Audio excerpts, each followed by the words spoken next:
areas versus, again, less than a system-wide inventory would be. I don't know when the last time a road rating was done for us, or when we have done one. This past year, myself and another colleague, we went out and looked at some of the roads of which we could use some servicing on. It was more of a visual and then looking out to the future if when Scott would get finished up, okay, that's going to bring a lot of east-west movement. Maybe we should improve this street because a lot more traffic will go on that. Versus saying, okay, it may be a local street, but let's do that because of the increased traffic possibility. But I don't know if, like I said, if we have a rating for all our arterials or even minor streets. This is more of a visual thing, and knowing what the ops has done. It spent the money on pothole repair and things like that. So this area, again, as you get into larger jurisdictions, you have more of a system-wide kind of to some degree, data-driven piece. And probably that's going to be similar for the other smaller cities who aren't here, is that they're going to be way less system-wide, more anecdotal, also more on how you're seeing the system.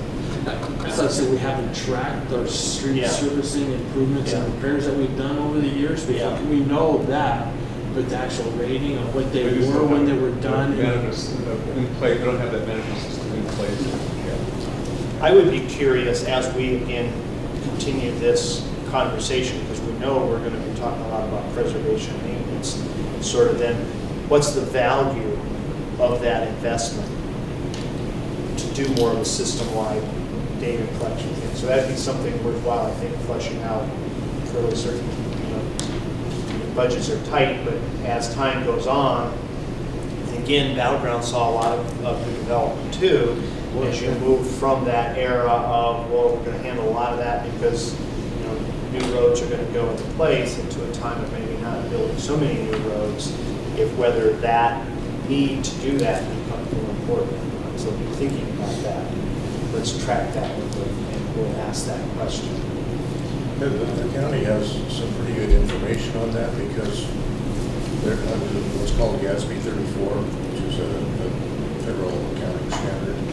We evaluate all of our infrastructure in the county, stormwater, roads, buildings, etc. And then the commissioners have set a policy that the PCI for our roads as an aggregate is default below a certain number. I guess that's 76. That's their goal. So we have an obligation to manage to that. Yeah. So there's a lot more, what I'm getting at, there's a lot more to the conversation on preservation and maintenance than just two roads. I think it'd be interesting to get some numbers from WashDOT if you have time. I know they have them available. Yeah, I haven't had a chance to get it done. I was at a presentation a week or so ago. I think they're down in the 60s for like 3/4 of the statewide. For Southwest or for the... No, this would be statewide. Yeah. But, I'd be curious to spin it out for our area, and maybe Ken, thank you for making the note. Maybe I don't think it's going to be a pretty picture. well, and it's going to vary too by, again, some of the interstate facilities saw not just new construction, but they got a lot of the RO money. Some of the other kind of, if you will, lesser state roads didn't see that. So, although we spent a good portion of our money on overlays. Yeah. The county ended up doing it, city, Vancouver ended up, that's where that money went. Yeah, so that was kind of a one-time funding piece that's going to present a better picture than maybe what can be sustained.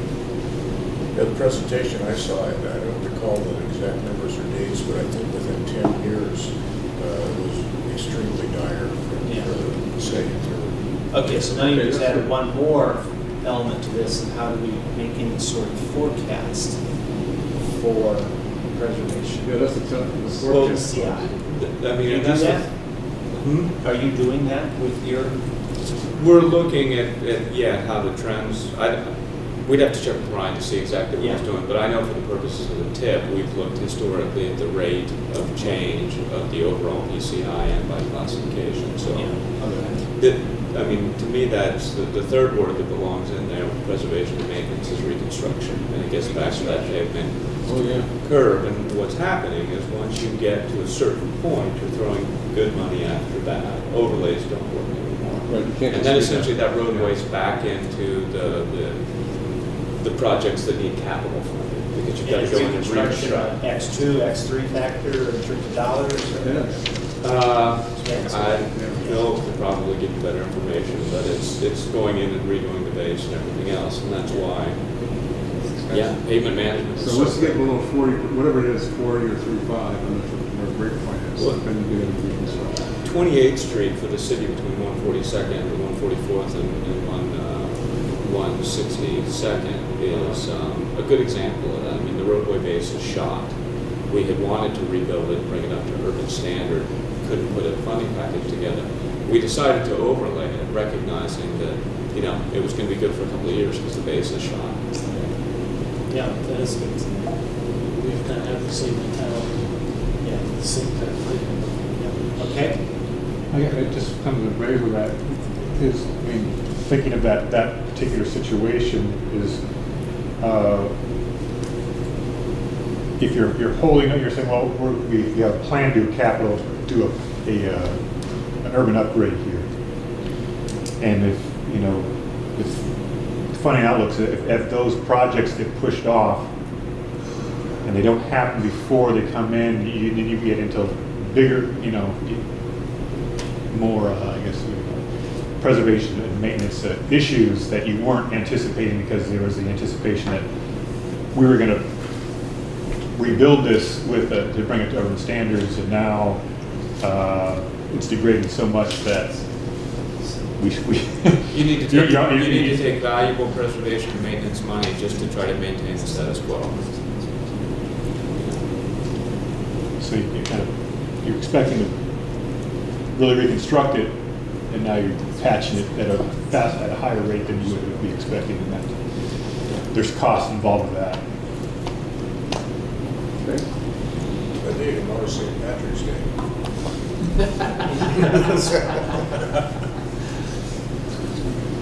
You know, another thing that affects that pavement condition is really the lane miles that distribution jurisdiction is responsible for. So I spent some time in Clark County and City of Vancouver getting information on lane miles, excuse me. Do you have my functional class or anything? This is just total lane miles at this point. You get them by functional class. Yeah. And for Clark County between 2002 and 2009, it went up a little bit, not by much, from 2,400 lane miles to 2,650 lane miles for Clark County. And some of that could be due to obviously new development and so on. They probably lost some because of annexation, but at the same time gives you a sense of what the responsibility is.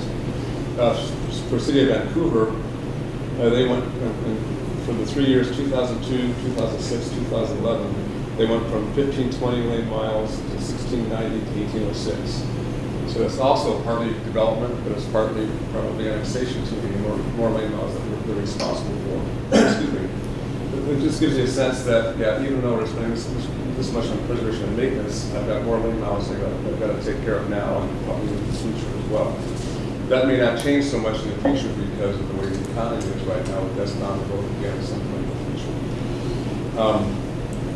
In terms of road construction, excuse me, in terms of what it costs to build something nowadays compared to 10 years ago or 9, let's say 2000, in the year 2000, I looked at a couple of different ways to kind of put this together. One is looking at a Consumer Price Index from the Bureau of from BLS, the Bureau of Statistics. So based on that data, it costs you $100 now, or excuse me, back then it cost $125 in 2009. Another indicator is what they call the transportation construction. Excuse me, is the construction cost index, which is presented by the Bureau of Transportation Statistics. And I got some years there. Excuse me, 2003, starting from a number of 1. Okay. By 2008, that was 1.38. So that's really based on, this is transportation dollars you're talking about, which includes labor and materials for what it costs for public agencies to construct something. This is a national number. it gives you a sense of the fact that, yeah, that has gone up significantly. It's gone down recently, you know, in 2009 it was 1.18, so compared to 2003 at 1, went down to 1.07, so it's going decreasing again. But in terms of what agencies have spent historically, it has gone up quite a bit in that time. If you look at revenue for that same time period, have we seen an increase in revenue? I mean, there's been a nickel package and partnership package funded in Washington State, but the federal gas tax has not gone up. 91. Yeah, no. Yeah, it's 91 or something like that. And we haven't looked at that. This is just to get a sense of the fact that what I'm building is costing me more than it's building for the same thing, you know, without concern for that.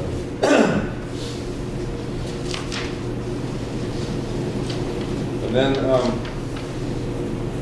then going in, I forgot to mention, yes, on the environmental cost of different projects. I mentioned 88th Street, 7th Creek. Did I talk about that yet? I'm sorry. No. Sorry about that. Anyhow, one thing at RTC board that came up was the cost of environmental permitting and regulations and how that affects overall project costs. And, you know, each project is different, each project is unique, the size of the project, the type of project. But we worked with Clark County, Washout, and the City of Vancouver to come up with 3 projects that we think represent a range of different impacts to the cost of environmental mitigation for those projects. You can see we talk about erosion control, stormwater treatment, wetlands mitigation, environmental mitigation. We just look at 88th Street, 7th Creek, and 18th Street. And what we did is I had them put information together regarding what percent environmental is of the total project cost and just the cost in the construction phase only. And not surprisingly, there's some pretty significant differences since how that turned out. For 18th Street, that new segment was just completed between 112 and Four Seasons Lane. It was about 7% of the total project cost for environmental and 12% of just the construction phase of the project. On 88th Street, from Highway 99 to St. John's, it was a different project, it had more mitigation involved. But, the total, so environmental was 14% of the total project cost, and 20% just the construction phase of the project. So quite a bit different. How much of the construction? 20%. 20%. That had some So that's pretty significant. drainage That's issues. real wetland and drainage issues there. Yeah. It's okay, he's trying to do it right. So. Right.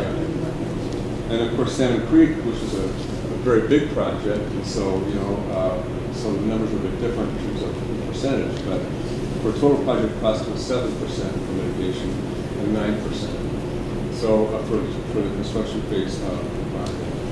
And so, I mean, so it really shows it depends on the project, but in all cases, there is some fair amount of mitigation and environmental costs for every project that can go up higher or lower depending on the project. Were those all federal? Is there any reason to think Those are all of this federal different between a projects. federal mitigation state? I mean, our SEPA law is pretty stringent as well. No difference, Bill. No reason to try to cut that. Yeah. It would be interesting though to look at, 3 projects from 2003 that you did in 2003 and see what the environmental cost was. Well, it might be interesting, but I mean, what changes if environmental law changes, then, Yeah. endangered species. But I wonder if we were spending, an average of 3% on environmental, where now we're spending an average of 10%. Well, we might be, because of, again, environmental law. But the environmental issues will still be there for the project, and the cost will still be Yeah, there. you It can gives you kind a of sense. turn around, look at it from different ways, like Yeah. say you were gonna do 88th Street in Des Moines, Iowa. You didn't have endangered species. I've lived in Des Moines. Okay. I'm assuming they don't have. It's pretty salmon flat. there. What? I'm assuming they don't have any migratory salmon. No salmon. And You know. you probably get a significantly lower Yeah. project cost there. But then depending on where you go back for a baseline, if you go back to the 1970s, you wouldn't have hardly any of the regulatory requirements. Yeah, you have so that's what I mean. now. Yeah. And they're all graded into every cost. Yeah. But we don't even see them now. It's material handling, hazardous waste issues for equipment, asphalt products. And so a lot of it's just completely invisible, but it's still there. Because some of it can be involved in sort of direct mitigation, some of it may be what I call it indirect mitigation that causes you to have to use certain kinds of materials Or handle them a certain way. or handle them certain. Yeah, raises the cost. Well, okay, so I mean, it is what it is. I think we're in this effort trying to get some I gauging. think part of the on that. perception of the board was that if we didn't have all these simplify or streamline things, we could really save a lot of money from environmental. Well, and sometimes, again, is it, So it's I part of shouldn't the, say never, but it isn't like 50% of so the it's part of the cost. education to help them, understand that Okay. piece of it. On new revenue approach, we're going to take a similar tack than we did for the MTP, and that we're getting data, we have data from the finance division of WashDOT, and we'll look at both historical and see what forecast information that they have. We'll really focus our new revenue forecast on what we call pre-existing state revenue for gas tax and federal tax. The federal tax currently is 18.4 cents per gallon. It hasn't changed for since 30 years at least, yeah. And then the pre-existing state gas tax is 23 cents. Because the nickel tax and TPA were relatively recent to that. But so we'll be focusing on the pre-existing and federal gas tax because in fact what happens with the nickel package and partnership funds is that all those funds that will be generated between now and 2017 are called for basically going to projects that are currently under construction or soon to go into construction. And after 2017, all those funds will be going to debt service, so they're really not available for new projects. So the funding we have from the state, on the state and federal side, is all we'll just give the pre-existing money and the federal money going toward our forecast for new revenue. And we'll do this, so really that's our picture, that's the high-level picture of our revenue forecast. So Rob, is the state updating their forecast? Do we have updated information? I'm working to see if I can get an updated forecast, because what I have from the MTP was, if they break it down by federal pre-existing partnership and nickel package, strip off those two last pieces of the section. Okay, questions on that piece of it, Bob? Anything else? So maybe one way of just sort of concluding that before we move into this next piece of what you have in your TIP programs. So we can see, given the current revenue trends as preservation, maintenance, and perhaps reconstruction, but really what does that mean? That's still the task at hand to really define that. And then whether we craft some amount of a new revenue package, I think that probably nobody believes that between now and 2022, all we'll ever do is preservation, maintenance, and if you will, reconstruction. So I guess what I want us to be thinking about as we think about this regional 10-year prioritization piece is we could target some amount of revenue and sort of use that as the sort of guide to say, okay, well, given that much, what kind of projects would we do? But even without that known amount, there still is the question, well, there probably will be improvements. What will be the highest priority of those? Are they really the urban standards kinds of improvements? When we go to a state system, is it no more than some of the slight auxiliary lane or the additional lane kind of pieces through some short stretches that have a bottleneck? Is it the small cities really is it your Cottonway? Scott and Way kinds of projects. We still, I think I just want to emphasize the target here is not to end up with, not going to do anything for preservation for the maintenance for the next year, 10 years. I don't believe that. I mean, I understand that's the priority. But if we were to, as a region, say, what's the next most important thing? Again, it's that transfer of language, that transfer of emphasis that we're going to find ourselves talking about. The kinds of projects are going to be different than when we've done this exercise before.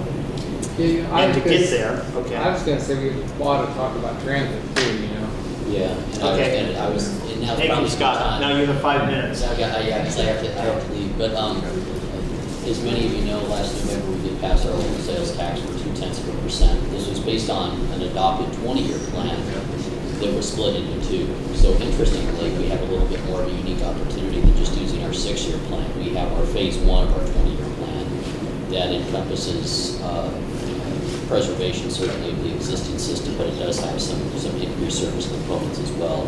Things like our port plane project, as well as our local commitment to the CRC light rail component. So what we could do, if it's all right, is just really send over that phase one capital plan, which encompasses the next 10 years. And we have all of that we can shoot. But in the last 10 years, have you seen an increase of operational costs versus what you can do as far as capital, or have you really seen that? We have, but it's really hard to, our funding at C-Tran has been so, volatile since 2000 based on the state's match, but our costs certainly have increased, not in a pace that we were not unable to keep up with. But we've also had the good fortune to go out and have a couple of successful ballot measures in that time frame as well. So you have labor as a big component. Labor's of the your big component. Continuing costs. Yep. We have to pay people to drive buses and maintain them. So Is it holding that in terms of its percentage moving forward, that paratransit is a more rapidly increasing cost for C-Tran than others? yeah, as BJ knows. 10 years ago, I think we were at about, our C-band paratransit service took about 12% of the agency's total budget. We're now, I think, up over 20 or approaching 20%. So it is a significant cost. What's been interesting, however, is in the last few years, we've seen the rate of increase slow down quite a bit. We think we know some reasons for it, but we don't know all the reasons. I can say, because it's harder to get the cause and effect. You certainly have done a lot of programs to try to help anybody that can ride the fixed route get on there, but you probably aren't yet ready to be sure that that's the answer, but it perhaps has helped. Correct. Yeah. Okay. All right. Would that be okay though to send Yeah. over the, If- and who should we email it to? Well,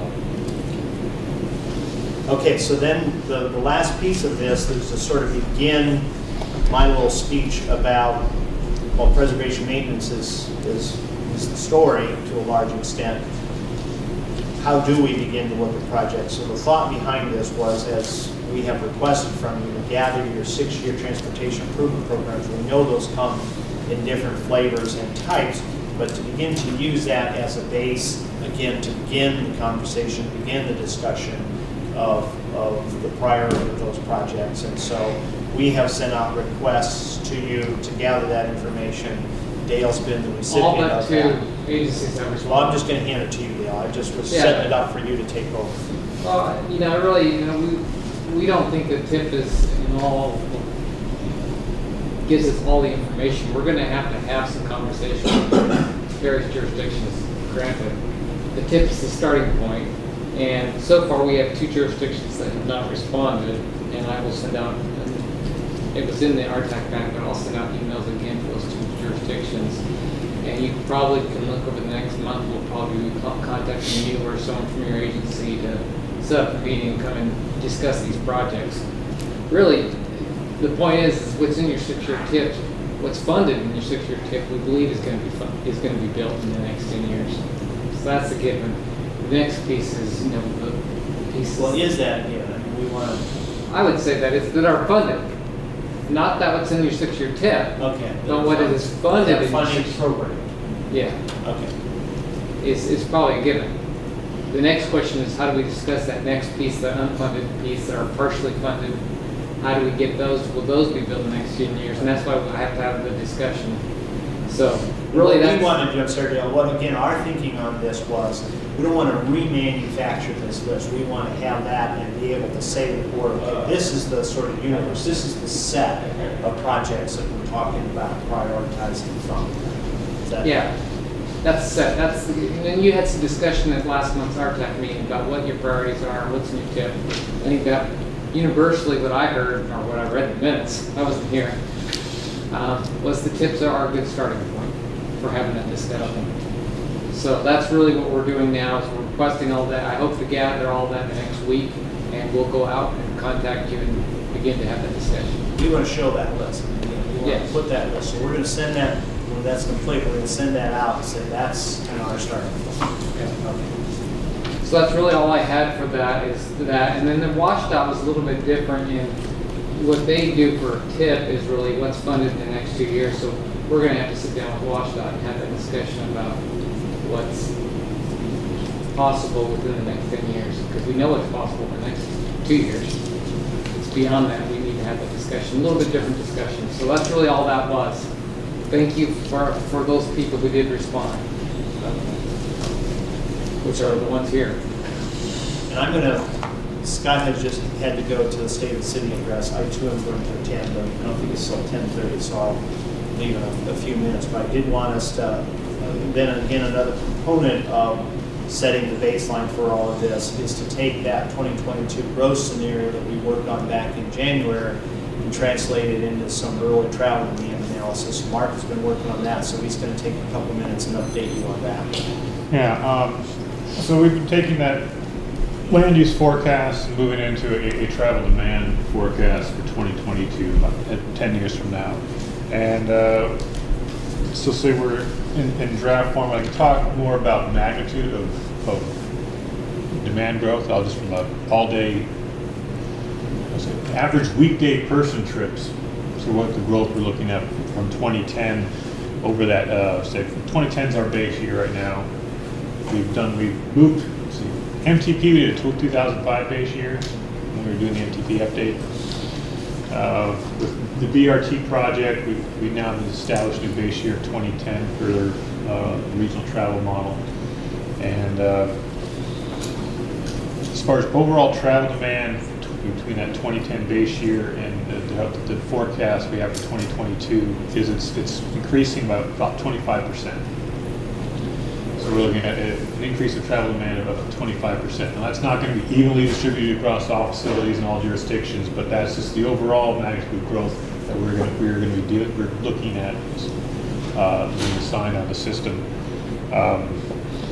for that 10-year scenario. Now that, just to put that in greater context, between 2010 and our MTP 2035 forecast for person trip growth, that was going to be a 61% increase in person trip growth over that 25-year period, and it's a 25% growth over the initial half of that, roughly half of that 12-year period, using this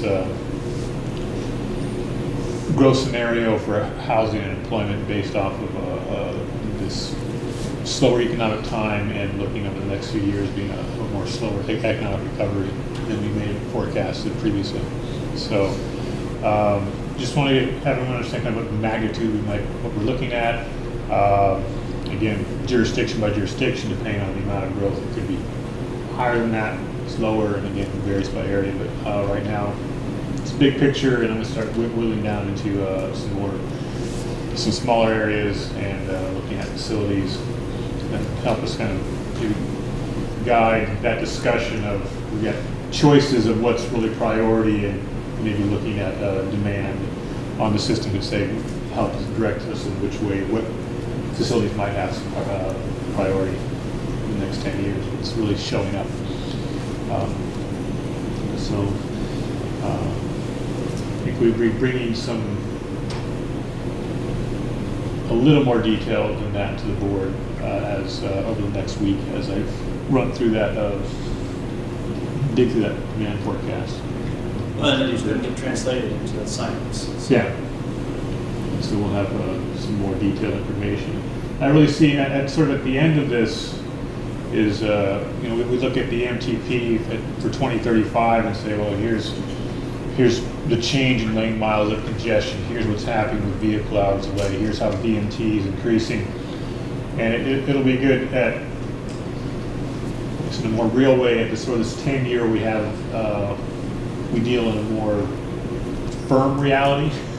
The further we get away from now, it gets more and more fuzzy. So the closer we are, we think we have greater confidence in the forecast. We can see how the system is going to perform and maybe bring some more certainty that the economy might be bad right now, budgets may be tight, but with what we have, we can still maintain a good system, and that's going to perform well and work well for the county and citizens here, so.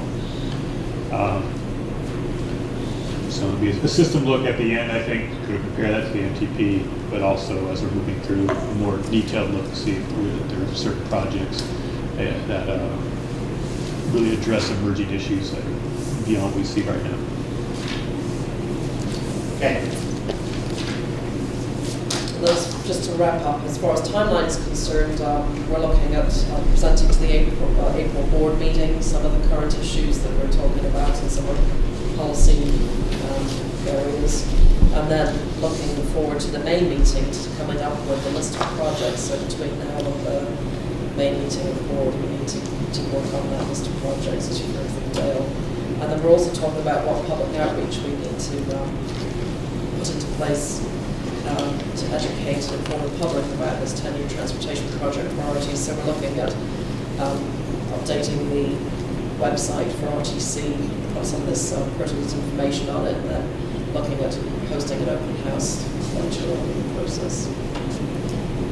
And then if within the next week, as we're working on the list of projects, if we feel we need to add another meeting between now and the next RTAC meeting, we're looking at possibly April 12th of adding a meeting, but we'll see how things go. I think we should kind of plan on that, because that again, in preparation for the main meeting, saying, okay, we're beginning to put some shape to this list of projects, and we're just going to move that time. And I will email the details of that out so that people can put a hold on their calendars for that date and time.